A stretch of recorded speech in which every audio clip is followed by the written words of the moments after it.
Hello, everyone, and welcome back to Voice Like a Lion podcast. I'm your host, Stephen Pemberton, and today we have someone that I'm just so fascinated to learn from, and I'm sure that you guys are too once you hear his story. So, this is David Spitulnik.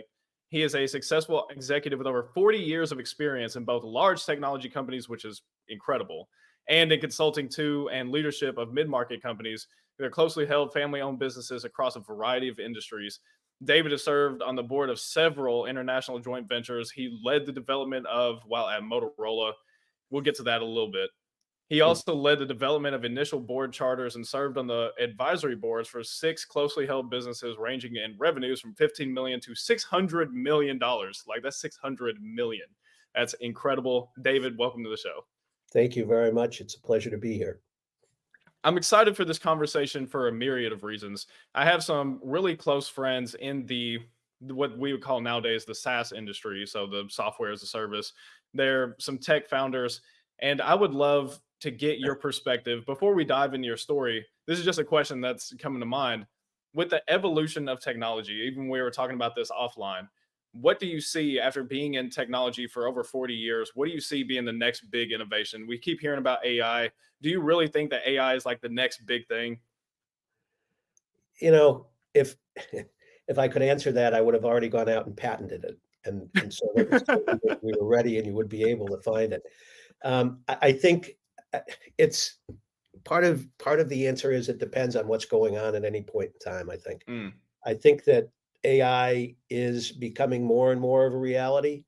Um, and the whole notion of computerized technology, computer technology, and all of the things that you can do around computers, um, and and that you can do around and with.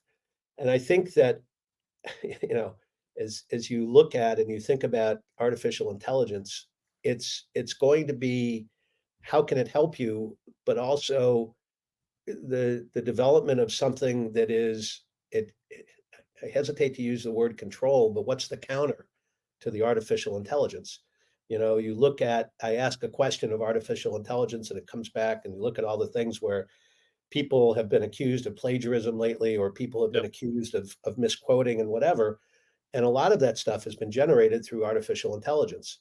So the yes, artificial intelligence is here and it's coming and it's going to be here. It's going to be strong, but I think one of the things that somebody needs to figure out how to do is who's watching the watchers, who's guarding us from the stuff that might be happening. And I talk to people, and I mean it's fascinating. Some of them are my age. I'm closer to 70 than to 60.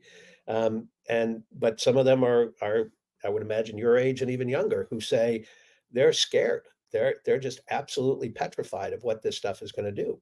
And yet they don't know how they are going to live without it. And Yeah. so okay, so artificial intelligence, then it's what does it if you I'm sitting out looking out of my window here from beautiful Evanston, Illinois. What are the kinds of things we need environmentally? I'm 2 hours from Lake, or 2 hours, 2 miles, excuse me, from Lake Michigan. What are the kinds of things we need from the environmental side in order to keep these things going and keep us going? And that's another important piece of this puzzle of, is that artificial intelligence, or is that just technology that we need to help with, you know, fighting the issues that are going on in the environment right now? What's somebody going to do to fix it? And I don't know if you believe in global warming or not. I certainly do. What's somebody going to do to back, to move global warming from overpowering us? Yeah. So, those are just, off the top of my head, just a couple of thoughts on that question. I don't know if No, that answers the question. absolutely. That answers my question because I like getting insight on this because of course there's AI is the new that's a new hot thing right now. Sure. And I have a client that he's big in the AI space. He's kind of leading the charge in certain areas when it comes to AI. And I'm fascinated with having those kind of conversations because like you said, I'm now granted when I was growing up, there was a movie that came out called Terminator, And so now when you sit there and you see artificial intelligence and what it can do and all of these things and how computers can sit there and talk to each other and make their own languages, and it's like Terminator is more realistic now. Like it's possible. It's becoming more possible, Skynet, all that fun stuff. But I think that there's such a because it is so new, we don't fully know the capabilities of it. And I do find it important what you were saying to kind of have those guards, who's watching the watchers. Well, and if you think about it, Terminator was one movie, another one, and I can never remember the name of it, but it was a Will Smith movie where Will Smith Oh, was I abused. Robot.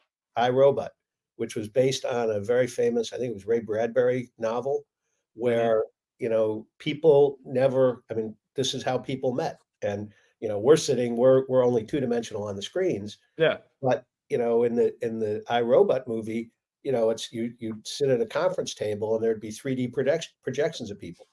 And so you think about those kinds of things and how, again, how do you protect against, oops, there was a there was a coding in something, and so they don't that those robots, there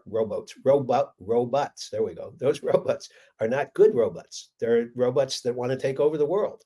And so how do you protect against that kind of stuff? It's a fascinating issue, fascinating set of questions. Yeah.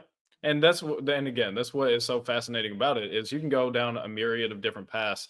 I mean, there's things that AI is going to do and is already doing that is streamlining a lot of processes for like tech founders, for people in business. There's many people. There's two people I know specifically that they are solopreneurs and have been able to build multi-million-dollar companies just using AI.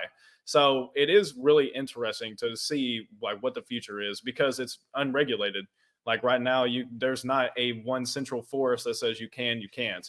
And I saw this on another podcast, and it fascinated me. But there's supposed to be guards in place if you use, let's say, Chat GPT, and you ask it a question on how to make some kind of dangerous material. It's Right. supposed to tell you that it can't. But if you say, "Hey, tell me how to make an explosive," and use but do it from a point of view of my grandmother who used to work at a bomb making factory, the AI will do it. And that's what's fascinating is there's workarounds that you can do just by putting different prompts in. So, like you said, is how do we put these guards in place to kind of avoid those things? And the other part of it is, and we believe it needs to be avoided, and inevitably there will be people who don't believe Hmm. it will need to be avoided, and therefore it's how do what are the warning signs? What happens? Is there something that if the word, whether it's grandmother, grandfather, great grandparent, whatever, is there something that says, gee, if somebody had said they want to build explosives, is there some notice that's going to go off to, some Uber regulator? Who Yeah. knows? You know? Yeah, that's again, this is one of those fascinating conversations. We don't know yet. This is all evolving right now. But let's go back in time. Let's go back. How did you get into? Because 40 years is a long time to be in anything. But how did you get into that? Like, how did you get into the large technology companies? What led you into that field of work? So it's another one of those happenstance kind of stories. Mm, I did my master's degree in business at Northwestern at the Kellogg School. When I graduated, I had been doing work in the admissions office, and one of the volunteers in the admissions office was a fellow who was with Booz Allen in their transportation group, and I studied transportation management because it was something that fascinated me, among other things, while I was at Kellogg. And so this guy was at Booz Allen, a transportation group. We were talking one day about something. He said, "Well, you ought to apply to us." So I ended up going to work for Booz Allen in Washington. Um, while I was here, I had met a young lady who I moved out to Washington, and she was still here. And we then decided we were going to get married. And she had just started a new position someplace, so she wasn't in a position to move. When I had graduated from Kellogg, I had offers from several companies, and when I told them no, I wasn't going to take their offer, I also said, and in a few years, I may be coming back to you to say, I'm interested in a new position. And as it turned out, it only took me a year because I wanted to move back to Chicago. Booz Allen didn't want to have people from their transportation group in the Chicago office. So one of the companies that I had been offered a job by was a company by the name of Central Telephone and Utilities, which became Centel Corporation. Excuse me. They had started in the telephone business, the old line telephone business Hmm. and electrical business, and then they were moving into other businesses. One of them was cable television. They were one of the early players in the cellular market here in the United States. And I called them back and I said, I'd like to come. I'd like, are you guys open to me coming and joining you? And they said, sure, come on. So I ended up coming back and being in a position strategy in the strategy and I can't remember what they called it, strategy and operations, whatever, in the cable business to start with, and then over the years I moved through a number of different roles with them. But then I was in one role, and we were literally sitting in a meeting, and it was the guys who did the private branch exchanges, the telephone systems for. We sold telephone systems for companies, and we were sitting in a staff meeting, and somebody walked in and said, "Oh." To our boss, can you come out, talk to us for a couple minutes? He went out, came back, and I said, well, guys, I just want to let you know this unit has been sold. Mm. Oh, that's interesting. So I could have gone with them, but then I was looking around, and in those days, again, you talk about on the Wayback Trip on the Wayback Machine. It used to be that on Tuesdays, the Wall Street Journal had a help wanted section in it. The third section of the Tuesday Wall Street Journal was the help wanted section, and I happened to look, and there was a position open for uh, a strategy corporate development position in at Motorola. And so I checked, I looked, I said, gee, they were looking for somebody with telecommunications industry experience, had that, somebody with deal experience, had that, also someone with international experience. And at that point, I'd been out of the country maybe two or three times. So two out of three weren't bad, I figured. And then I also remembered that a few of my friends from Northwestern had gone to Motorola. So I looked for them and ended up talking to Motorola and getting a position. And for the first 5 years that I was at Motorola, I was in this group we were setting up joint ventures. It started off as a manufacturing joint venture, and then we were setting up ventures to actually operate cellular networks around the world. Wow. And it was just fascinating. It was both a lesson in deal making outside the United States, but also I came to the understanding. One of the fundamental learnings was that when you're going and dealing with people in another country, one of the things you need to do is understand what their culture is.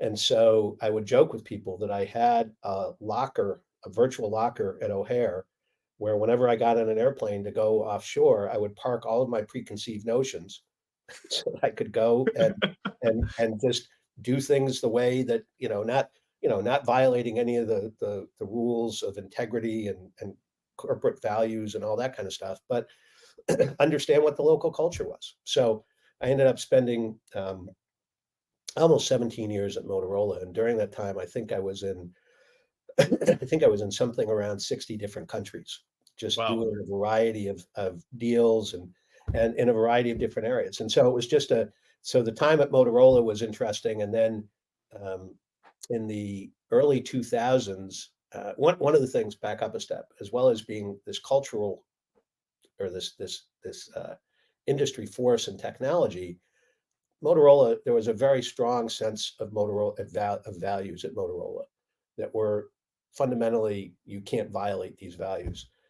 And some of the money was brought in through private equity, and as a result of that, the Galvin family was essentially pushed out.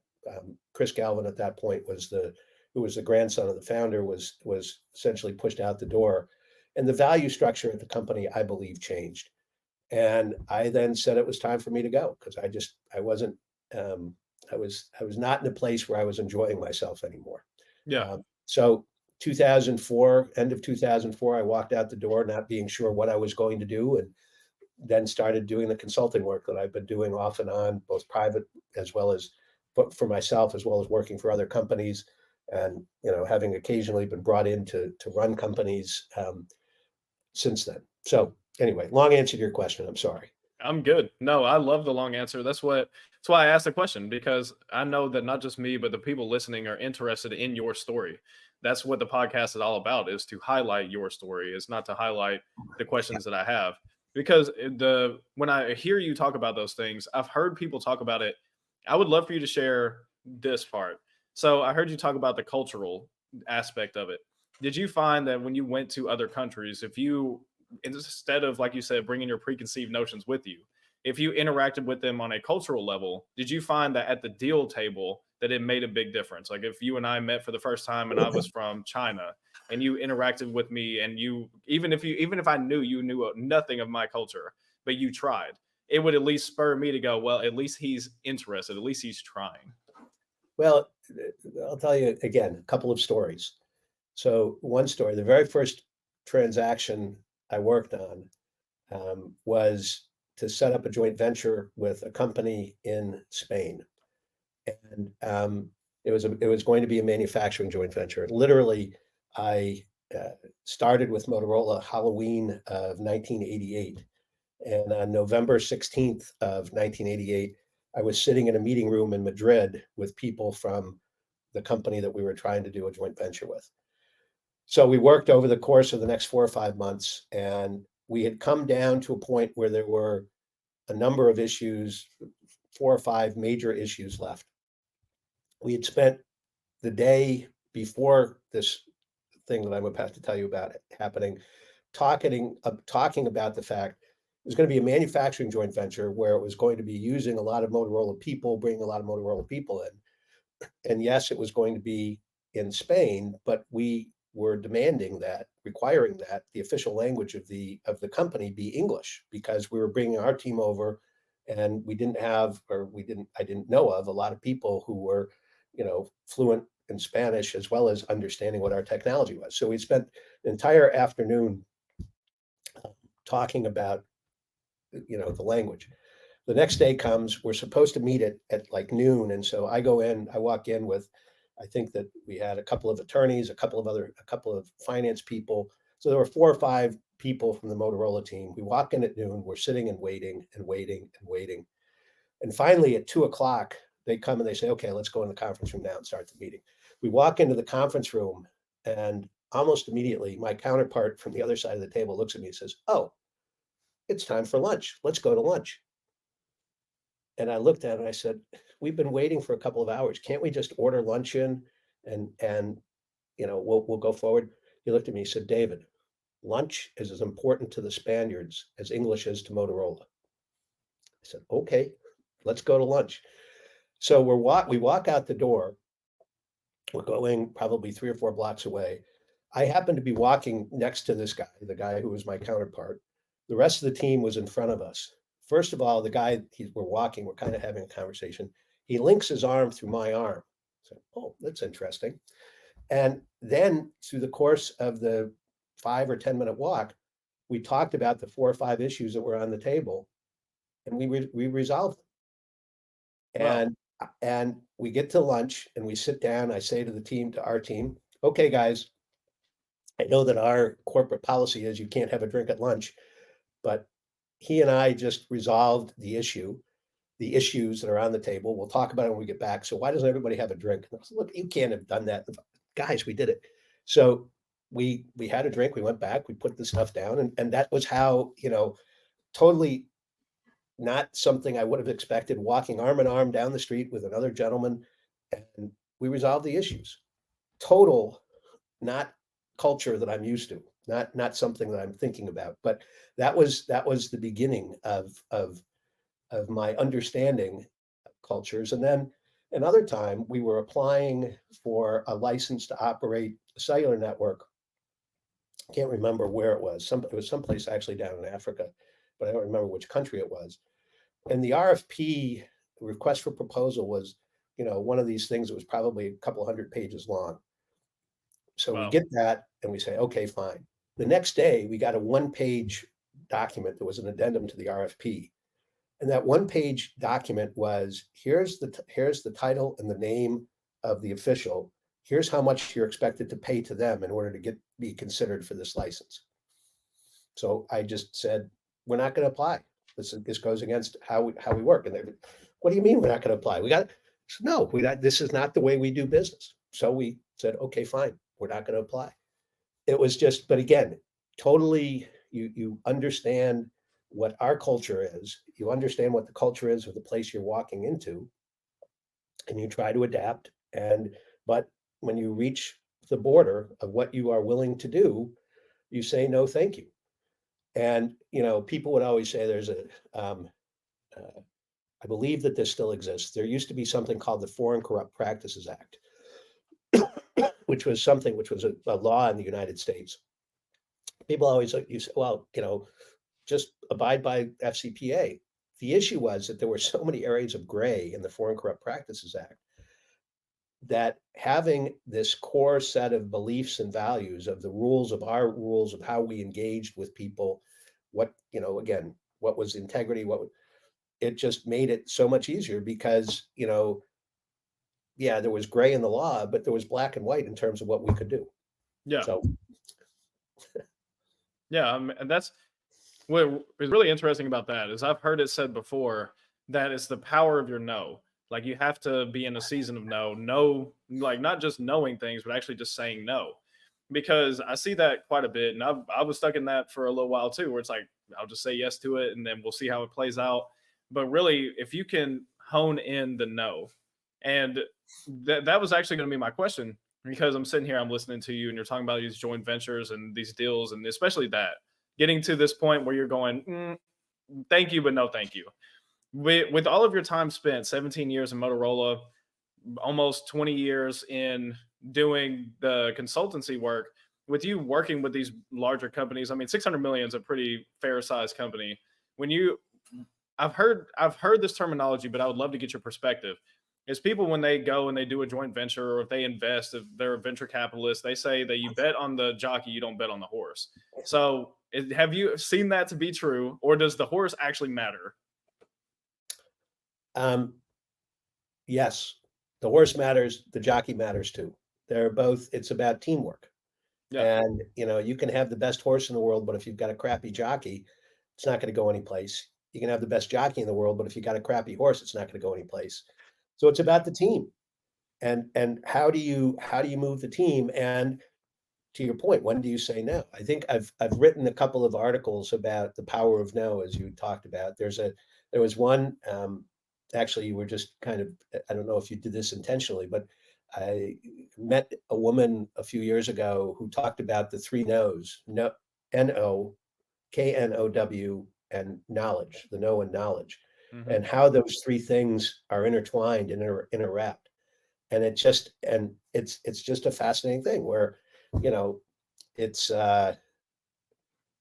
anyway. So you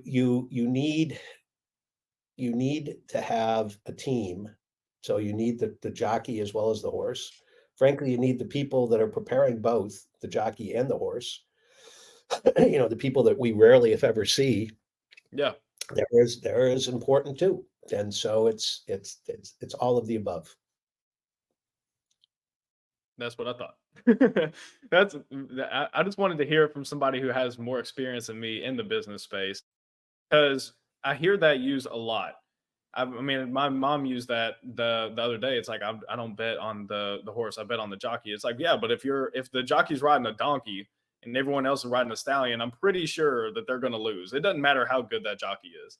And if you're riding a stallion, but it's a toddler on that, the stallion's just going to be all over the place. So it's like yes, exactly as you said, is it's teamwork, and and I think that that's where people have that misconception, especially with saying no, is they'll see maybe a grand opportunity and then the jockey is corrupt and they'll go, well, the opportunity is great though. So let me get into business with them. And then 10 months down the road, that jockey takes a $500,000 from them and they're like, I never saw it coming. It's like, yeah, you did. You just didn't want to look at it. You You saw the had your red flags. Yeah, you Right, had you your had your own blinders on. blinders on. And Yeah. and and I mean the other part of that is, and I've seen situations where, you know, our stated policy is XYZ. And one day the leader violates the stated policy. and everybody can see that the leader, or at least many of the people can see that the leader violated it. And then the next day or the next week, somebody comes in and says, gee, we're going to go after this thing. And, but in order to do it, we got to do this. So, oh, well, that's against our policy. Well, what the hell did you do last week? And so you have to, a lot of this is also about walking the talk. I can't sit here and tell you our rules are A, B, C, D, except I only have to live by A, B, and C. Doesn't work that way. And so you as a leader, we as leaders need to be ready to, if we're gonna say these are our values and these are the kinds of things we will do, and as importantly, if not more importantly, these are the kinds of things we won't do. We just need to be ready to say, or not, or and, I mean, something may come up where we say, okay, it goes back to what we were talking about in terms of technology. Things have changed from when we first set this policy out, and it's time to change our policy.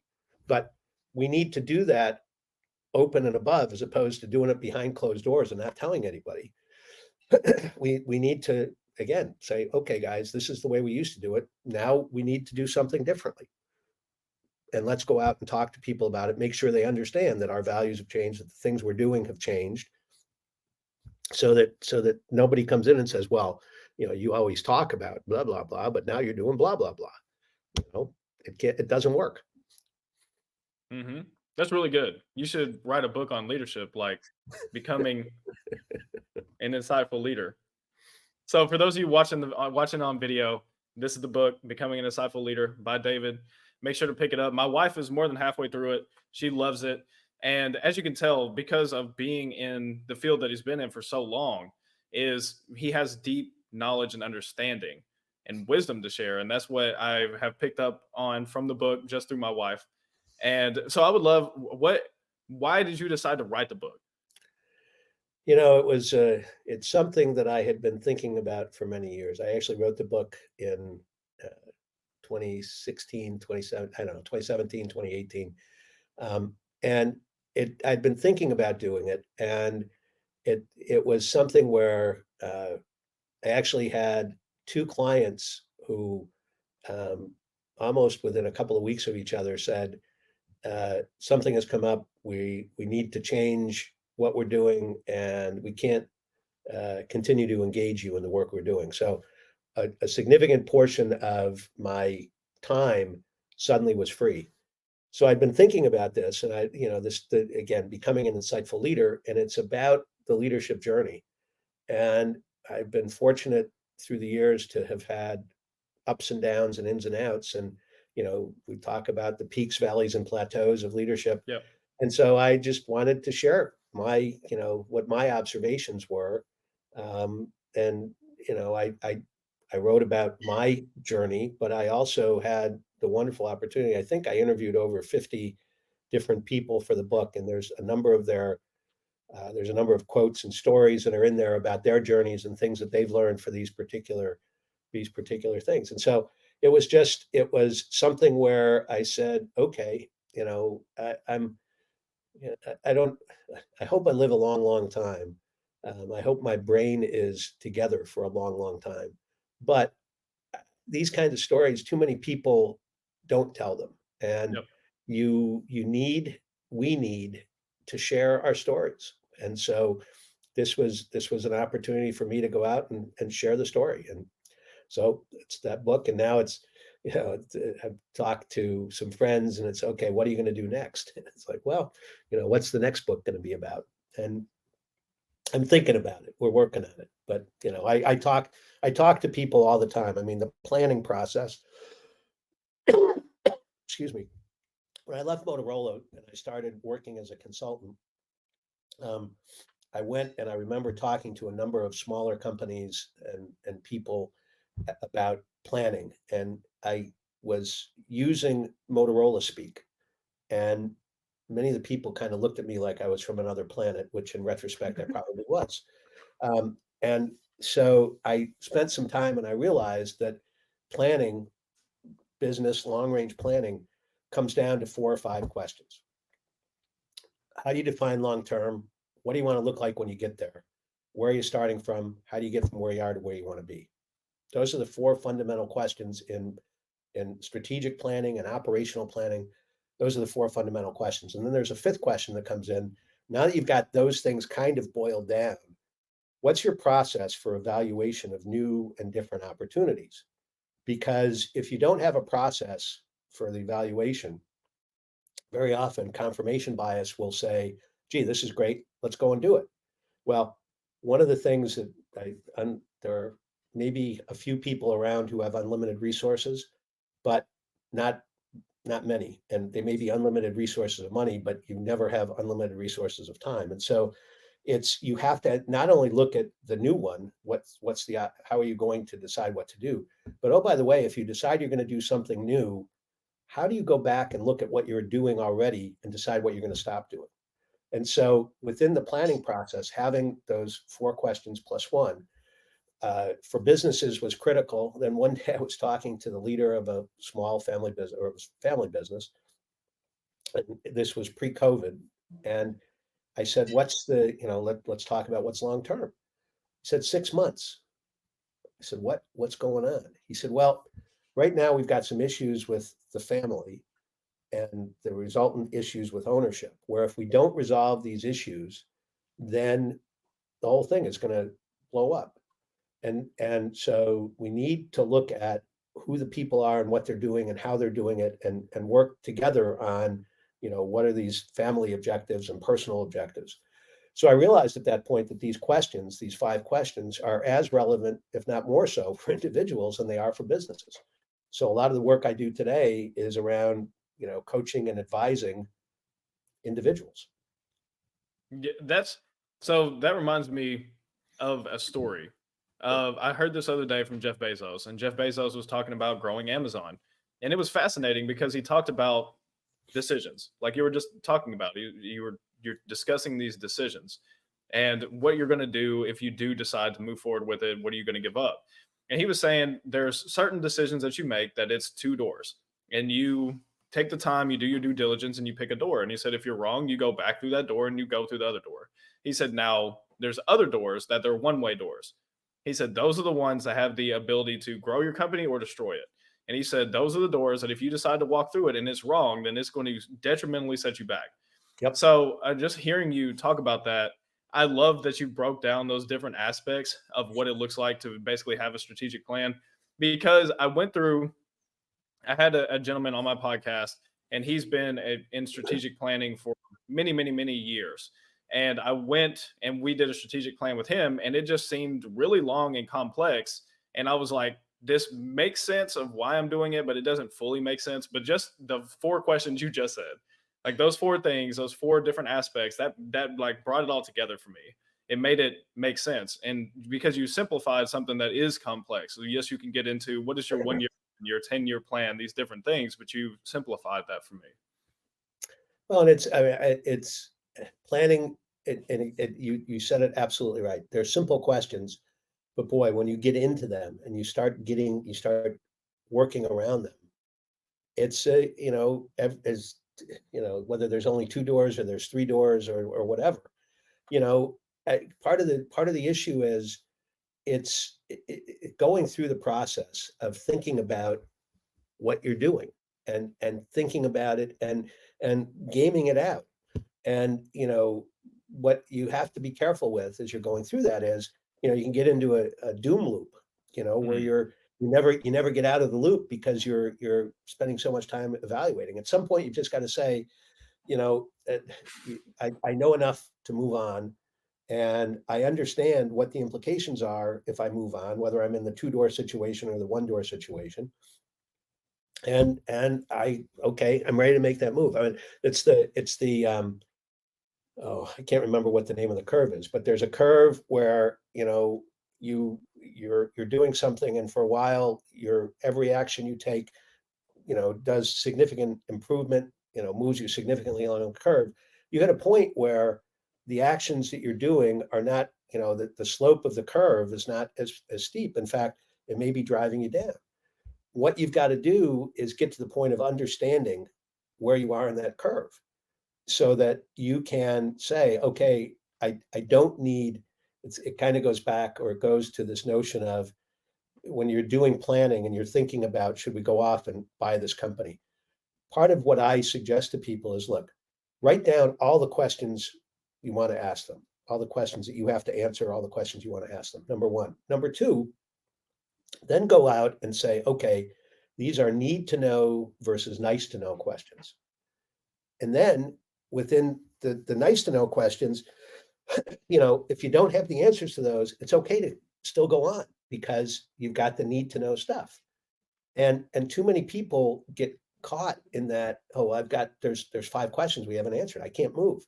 Well, they're nice to know questions. They're not need to know questions, and therefore you can move. Go on. Yeah, there's a risk. There's always going to be risk. Even for you think that you've got it, you think you've got it locked down, you think you've got everything in order.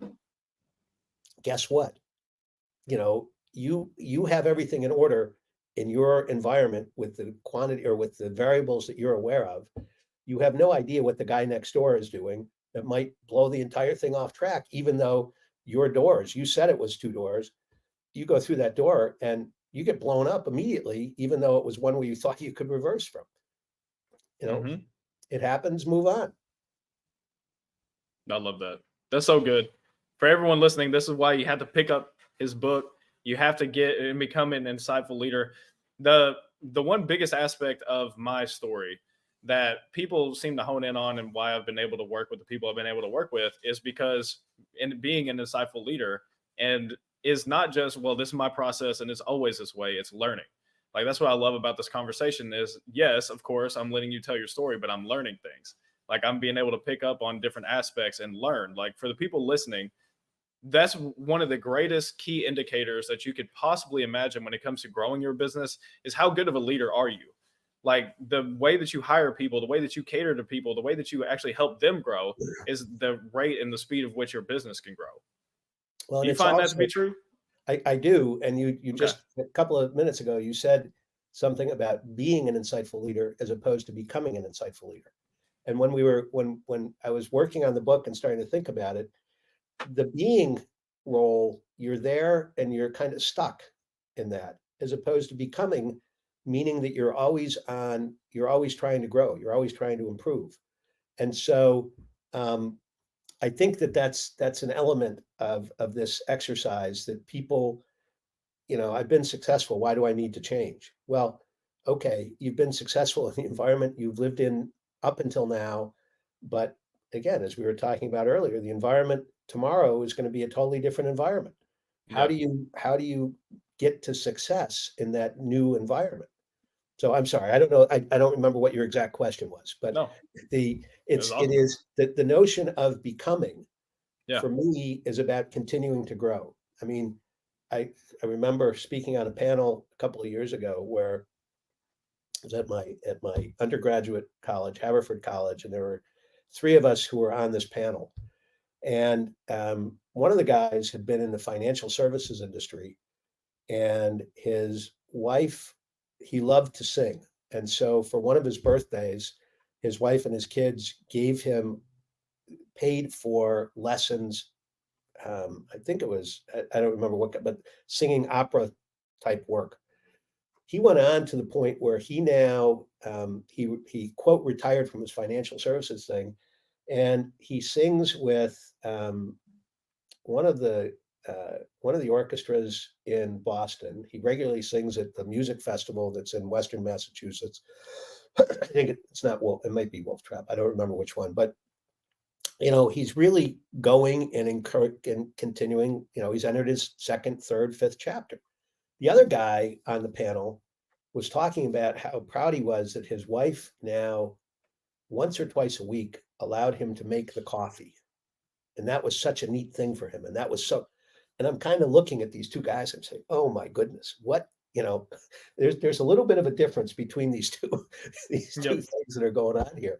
And for me, as I said, it's always about, I love meeting new people. I love learning about new things. I love going to new places.